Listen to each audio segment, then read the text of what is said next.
When you are depressed, you don't want to get out of bed. You don't want to be bothered with anyone. But overcoming depression is going to require that you get up and engage with life again.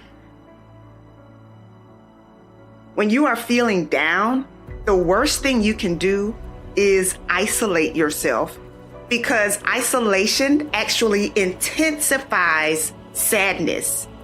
So I recommend finding a distraction that will shift your energy.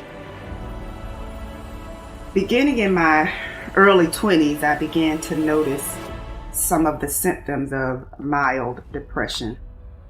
For years, I struggled with worry, anxiety, and feelings of hopelessness. Whenever I experienced a minor setback, I would be hard on myself and I would become extremely discouraged. For some reason, it was hard for me to believe that I could get through difficult situations. I know from personal experience that depression has a way of transforming a typically happy and outgoing person into someone who is sad, withdrawn, and frustrated with life. But my background and my expertise didn't stop me from encountering my own dark moments that even my family and close friends knew nothing about. And I didn't just feel down every now and then. I went through depression. I went through a persistent feeling of sadness and hopelessness.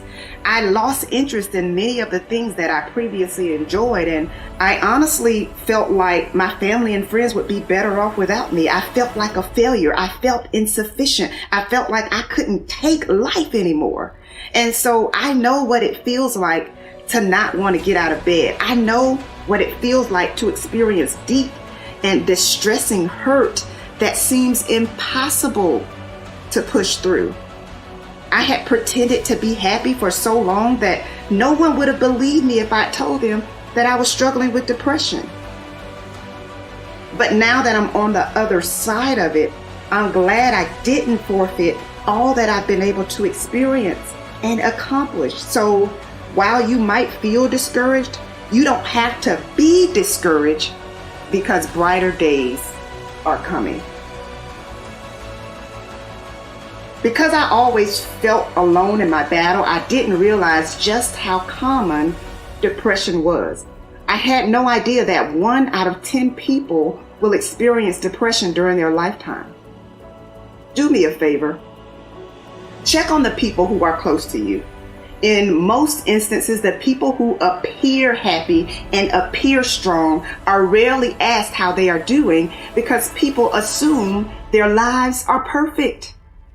You may not have considered this, but sometimes the person who is smiling every time you see them is privately battling depression. And so the first step in overcoming depression is acknowledging that something must change. You cannot fix what you do not face. Suppression, denial, and pretending that everything is okay is not going to help you feel better. Yes, you can fool everyone else, but you can't fool yourself. You can't fool the person in the mirror, the person that you look at every single day. And I get it. When you appear to have it all together, it's not easy to let your guard down and say, hey, I'm struggling. I remember wondering how it was that I could lift everyone else up, but when it came to my own situation, I felt hopeless.